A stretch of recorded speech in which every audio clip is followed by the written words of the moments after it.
만일 누가 여러분들에게 교회 다니는 이유가 뭡니까? 물어보면 아마 이렇게 대답하실 겁니다. 구원받기 위해서 교회 다닙니다.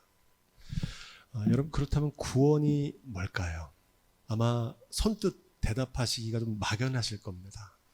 사실 구원에 대한 정의는 어렵습니다.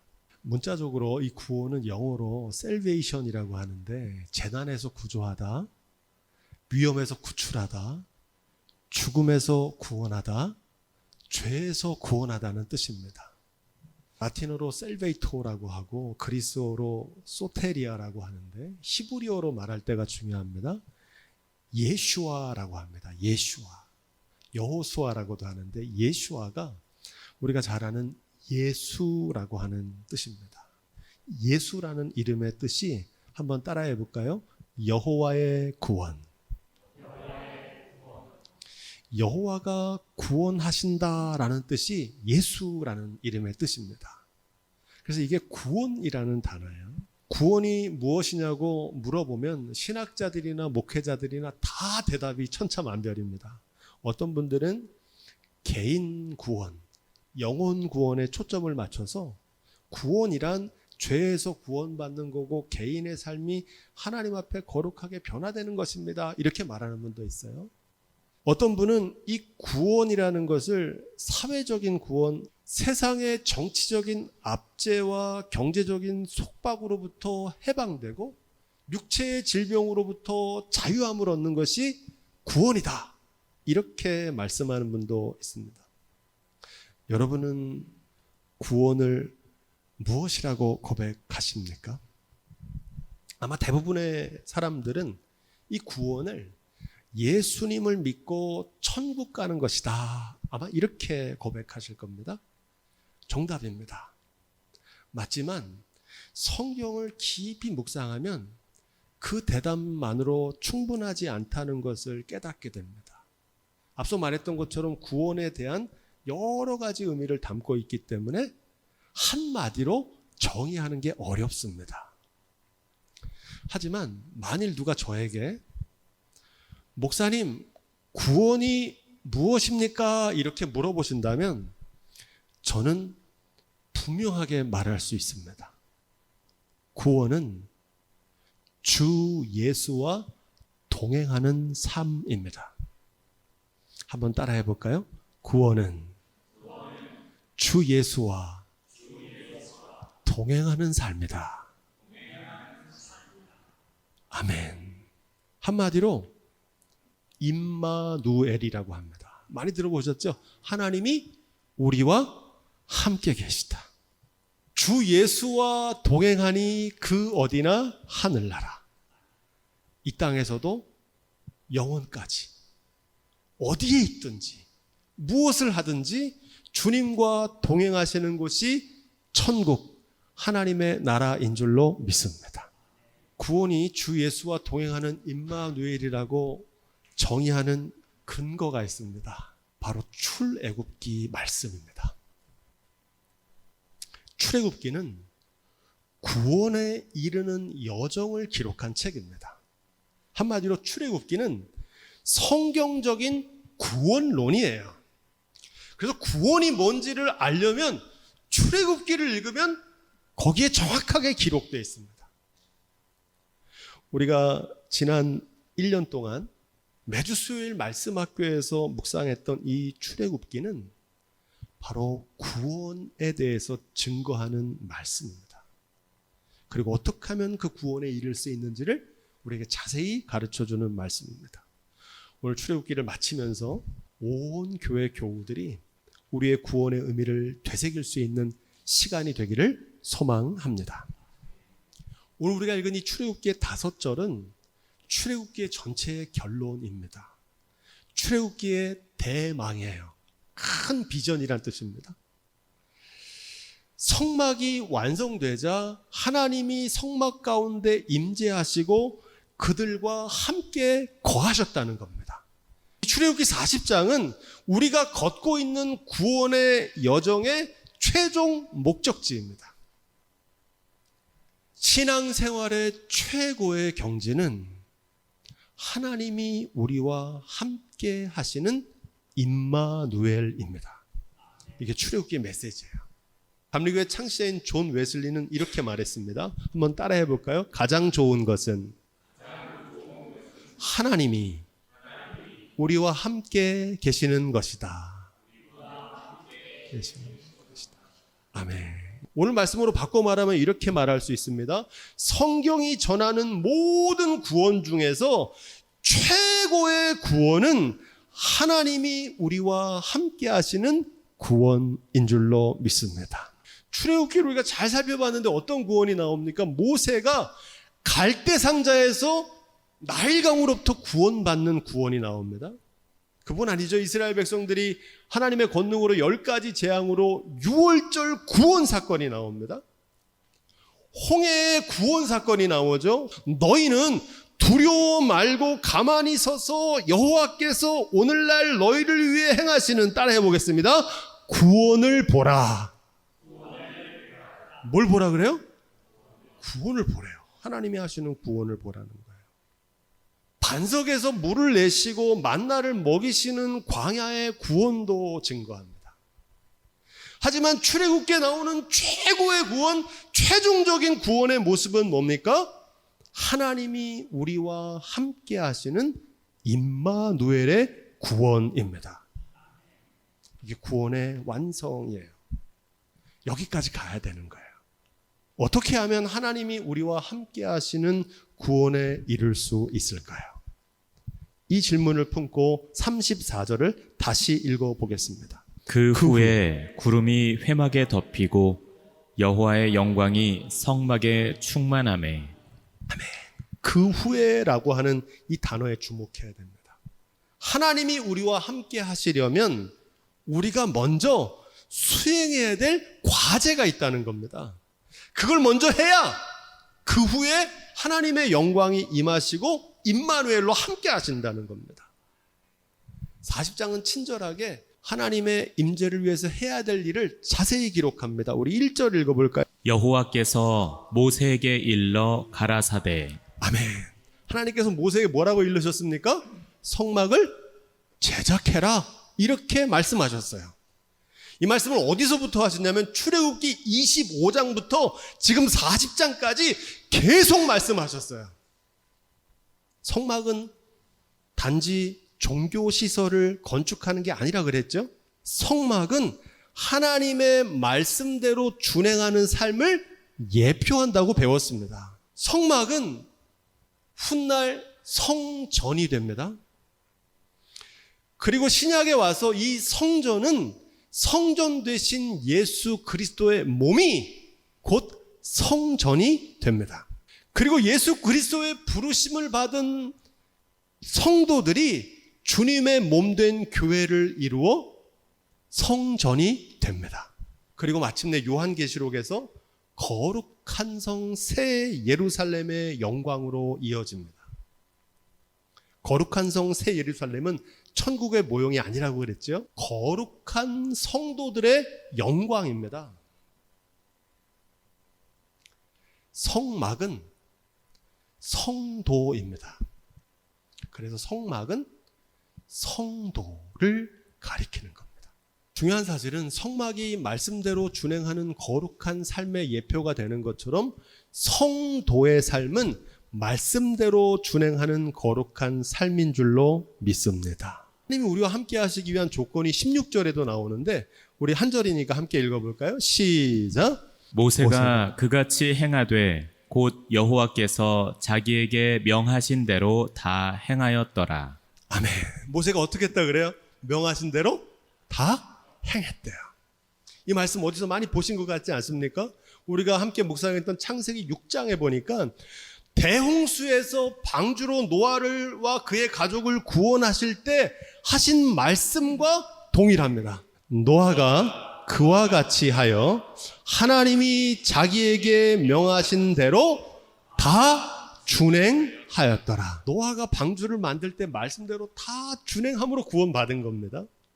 이 말씀은 예수님께서 하신 산상수훈의 결론과도 일맥상통합니다. 우리 이 말씀도 함께 읽어볼까요? 나더러 주여 주여 하는 자마다 다 천국에 들어갈 것이 아니요 다만 하늘에 계신 내 아버지의 뜻대로 행하는 자라야 들어가리라. 아멘.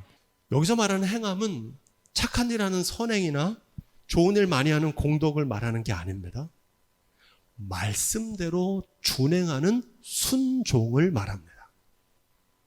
이 말씀들은 행함으로 구원받는다는 말이 아니고 말씀대로 준행하는 믿음의 순종으로 구원받게 된다는 것을 증거합니다.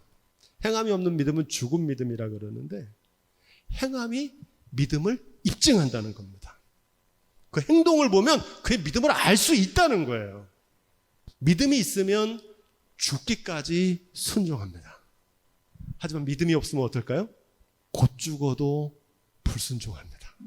이 믿음은 어떻게 얻을 수 있습니까? 내가 뭐 돌을 닦거나 스스로 깨우쳐서 쟁취할 수 있는 게 아니라고 배웠죠. 이건 위로부터 부어주신 하나님의 선물이에요. 그래서 여러분 꼭 이렇게 기도하십시오. 주님, 저에게 하나님을 경외하는 믿음을 주옵소서. 그래서 말씀대로 온전히 순종하게 하옵소서. 여러분에게 꼭 기도하십시오. 17절부터 32절까지 긴 말씀이 이어지는데 명하신 말씀대로 제작한 홍막의 기구들을 봉헌하는 장면입니다. 한 문장으로 요약할 수 있어요. 여호와께서 모세에게 명하신 대로 되니라 하는 이 말씀입니다. 이 말씀이 몇 번 나오냐면 7번 나와요. 모세에게 명하신 그 말씀대로 그대로 이루어졌다는 겁니다. 여러분 우리가 주기도문에서 이런 기도를 합니다. 뜻이 하늘에서 이루어진 것 같이 땅에서도 이루어지이다. 우리가 순종할 때 하나님의 뜻이 하늘에서 이룬 것처럼 땅에서도 이루어질 줄 믿습니다. 성경에 나오는 그 말씀이 오늘 나의 삶에서 이루어질 수 있습니다. 뭘 할 때? 우리도 말씀대로 순종할 때. 모세가 명하신 말씀대로 준행할 때 성막 가운데 하나님이 임재하시고 함께 하신 것처럼 우리도 말씀대로 준행할 때 하나님이 우리와 함께 하신다는 겁니다. 우리가 말씀대로 준행하면 하나님이 우리와 동행해 주세요. 하나님이 동행하시려면 우리가 말씀대로 준행해야 돼요.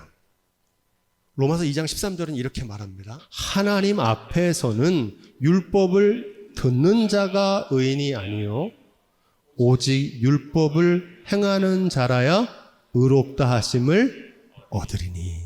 율법을 듣는 신자, 입술로 주여주 하는 신자, 의롭다함을 못 얻습니다. 그 말씀을 듣고 그대로 준행하는 성도들이 하나님 앞에 의롭다 하심을 얻게 될 줄로 믿습니다. 33절. 그가 또 성막과 단 사면뜰에 포장을 치고 뜰 문에 장을 다니라. 모세가 이같이 역사를 필하였더라. 개역성경은 이 대목을 이렇게 번역해요. 이와 같이 모세가 그 일을 마치니라 이렇게 말합니다. 모세가 하나님께서 맡기신 사명을 다 마친 것처럼 저와 여러분들에게도 맡기신 사명을 마치는 날이 오게 될 줄로 믿습니다. 그날을 마주한 사도 바울은 이렇게 고백해요. 나는 선한 싸움을 싸우고 나의 달려갈 길을 마치고 믿음을 지켰으니 이제 후로는 나를 위하여 의의 면류관이 예비되었으므로 주 곧 의로우신 재판장이 그날에 내게 주실 것이며 내게만 아니라 주의 나타나심을 사모하는 모든 자에게 도니라. 아멘. 이건 사도 바울에게만 해당되는 게 아니라 우리 모든 성도들에게 해당되는 말씀이라는 겁니다. 그날에 의로우신 재판장 앞에서 면류관을 받게 될 거라는 거예요. 모세의 사명은 하나님이 하신 말씀을 그대로 백성들에게 전하는 거였고 백성들의 사명은 뭐였습니까? 모세가 전한 그 말씀대로 준행하는 게 그들의 사명이었어요. 그 사명을 다 마쳤다는 겁니다. 여러분에게 맡긴 일터와 가정에서의 저마다의 사명을 잘 감당하시기를 부탁을 드립니다. 34절로 35절도 우리 함께 읽습니다. 시작. 그 후에 구름이 회막에 덮이고 여호와의 영광이 성막에 충만함에 모세가 회막에 들어갈 수 없었으니 이는 구름이 회막 위에 덮이고 여호와의 영광이 성막에 충만함이었으며. 모세가 하나님의 말씀 들은 대로 준행할 때 그 후에 성막에 하나님의 영광이 임재한 거예요. 준행할 때 동행하신 거죠. 그런데 하나님의 영광이 성막 가운데 너무 충만해서 모세조차도 접근할 수 없었다는 겁니다. 여기 중요한 의미가 있어요. 모세조차 접근할 수 없었던 이 하나님의 성소로 나아갈 수 있는 구원의 문을 여신 분이 있어요. 그분이 누구십니까? 예수님이세요. 예수님께서 십자가에서 죽기까지 복종하실 때 성전의 휘장이 위에서 아래로 찢겨져서 모든 성도가 하나님의 임재 앞으로 나아갈 권세를 얻게 된 줄로 믿습니다. 우리가 이게 믿는 복음이잖아요. 그러므로 형제들아, 우리가 예수의 피를 힘입어 성도에 들어갈 담력을 얻었나니 그 길은 우리를 위하여 휘장 가운데로 열어놓으신 새로운 살 길이요 휘장은 곧 그의 육체니라. 예수 그리스도가 십자가에서 죽기까지 순종하실 때 하나님께로 나아가는 구원의 길을 열어주신 줄로 믿습니다. 예수라고 하는 이름의 뜻은 하나님의 구원, 여호와의 구원이라고 배웠죠. 여러분, 예수께서 열어주신 이 구원의 길로 나아가는 유일한 조건을 말씀하셨어요. 내가 아버지의 계명을 지켜 그의 사랑 안에 거하는 것 같이 너희도 내 계명을 지키면 내 사랑 안에 거하리라. 아멘. 여러분, 예수님 말씀하시는 구원의 길은 뭡니까? 준행하면 동행하시겠다는 거예요. 내가 아버지의 말씀대로 준행할 때 아버지께서 나와 동행하신 것처럼 너희도 내 말대로 준행하면 내가 너희와 동행하시겠다는 약속이에요. 다만 차이는 뭡니까? 구약은 그것을 의무로 명령했지만 예수님께서는 그것을 사랑으로 명하십니다. 36절로 37절. 구름이 성막 위에서 떠오를 때에는 이스라엘 자손이 그 모든 행하는 길에 앞으로 발행하였고, 구름이 떠오르지 않았을 때에는 떠오르는 날까지 발행하지 아니하였으며. 광야를 통과하는 유일한 길을 기록하고 있어요. 여러분, 광야 40년의 생활을 담은 민수기에 더 구체적으로 기록합니다. 민수기 9장 23절 함께 읽겠습니다. 시작. 곧 그들이 여호와의 명령을 따라 진을 치며 여호와의 명령을 따라 행진하고 또 모세를 통하여 이르신 여호와의 명령을 따라 여호와의 직임을 지켰더라. 아멘.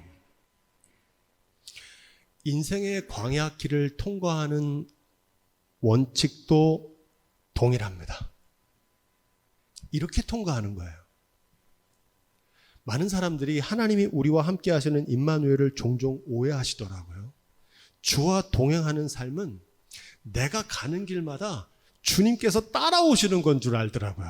아닙니다. 여러분, 주님이 함께 하시는 것은 내가 주님 가시는 길을 따라가는 거예요. 여러분, 말씀대로 순종하십시오. 주님이 동행해 주십니다. 할렐루야. 우리가 배웠잖아요. 요단강에 발을 담글 때 하나님의 구원의 역사가 나타나는 거예요. 38절, 오늘 말씀의 마지막 구절입니다. 시작. 낮에는 여호와의 구름이 성막 위에 있고 밤에는 불이 그 구름 가운데 있음을 이스라엘의 온 족속이 그 모든 행하는 길에서 친히 보았더라. 아멘. 출애굽기의 결론은 단순합니다. 우리가 하나님을 경외하는 믿음으로 말씀대로 준행하면 하나님이 우리와 함께 하시고 동행해 주십니다. 하나님이 우리와 함께 하시면 어떤 일이 벌어집니까? 우리의 삶을 형통케 하세요. 할렐루야. 두려울 게 있을까 없을까요? 없어요. 다윗과 하나님이 함께 하시면 골리앗도 물리쳐요. 하나님이 우리와 함께 하시면 우리의 삶을 축복해 주신다는 겁니다. 이게 영원한 언약이에요. 한번 따라해보자. 경외, 준행, 동행, 축복. 이 네 가지가 성경이 전하는 66권의 핵심 키워드입니다. 이것이 출애굽기의 결론이자 창세기의 결론이기도 했어요. 창세기뿐만 아닙니다. 창세기서부터 요한계시록까지 모든 성경이 시종여일하게 증거하는 복음이에요. 영원한 언약입니다. 성도는 이 언약을 믿고 사는 사람이 성도예요. 한 가지 의문이 들죠. 목사님, 저도 하나님 자녀인데, 하나님 백성인데 왜 하나님이 저와 함께 하신다고 하는데 왜 저는 삶에서 실패할까요? 여러분, 하나님의 백성도 말씀대로 아니라 소견대로 행하면요, 뭐 다른 게 없어요. 준행하지 않았기 때문에 동행하지 않으시는 겁니다. 하나님이 우리와 함께 하지 않으시면 실패할 수밖에 없어요. 어디서 배웠습니까? 아이성에서 배웠잖아요. 강고한 여리고성을 물리칠 수 있었던 건 하나님께서 말씀대로 준행할 때 함께 하셨던 거고, 아이성에서 왜 실패했어요? 자기들의 소견에 오른 대로 하다가 실패했던 겁니다. 하나님이 우리와 함께 하시면 반드시 승리합니다. 성경에는 이 성공과 실패가 대비되고 있어요. 여러분, 창세기 기억하시죠? 아담은, 창세기의 첫 번째 주인공 아담은 최고의 환경에 있었습니다. 에덴 동산. 없는 게 없어요. 한 가지, 하나님의 명령만 지키면 돼요. 동산 중앙에 있는 나무실과. 하나님과 우리와의 차이거든요. 근데 거기서 어떻게 됐어요? 최고의 환경에서 실패했어요. 반대로 창세기의 마지막 주인공 요셉은 어떻습니까? 요셉은 애굽에 팔려갔어요. 뿐만 아니라 노예로 끌려갔다가 억울한 누명을 쓰고 옥에 갇혔어요. 그런데 하나님께서 요셉과 함께 하심으로 형통케 하시니라. 할렐루야. 이 창세기 주제입니다. 환경이 아니에요. 상황이 아닙니다. 초막이나 궁궐이나 내 주 예수 모신 곳이 그 어디나 하늘나라인 줄로 믿습니다. 예수님께서 이렇게 말씀하셨죠. 보지 않고 믿는 자는 복되다. 보고 믿는 믿음도 귀합니다. 왜 이 말씀을 드리냐면 오늘 말씀에 이렇게 돼 있어요. 이스라엘 온 족속이 그 모든 행진하는 길에서, 따라해 보겠습니다. 그들의 눈으로 보았더라. 아멘. 뭘 봤어요? 하나님이 함께 하시는 걸 본 거예요. 바라기는 우리의 삶 한가운데서 우리가 말씀대로 준행할 때 하나님이 우리와 친히 동행해 주심을 두 눈으로 똑똑히 보게 되기를 우리 주님의 이름으로 축원드립니다.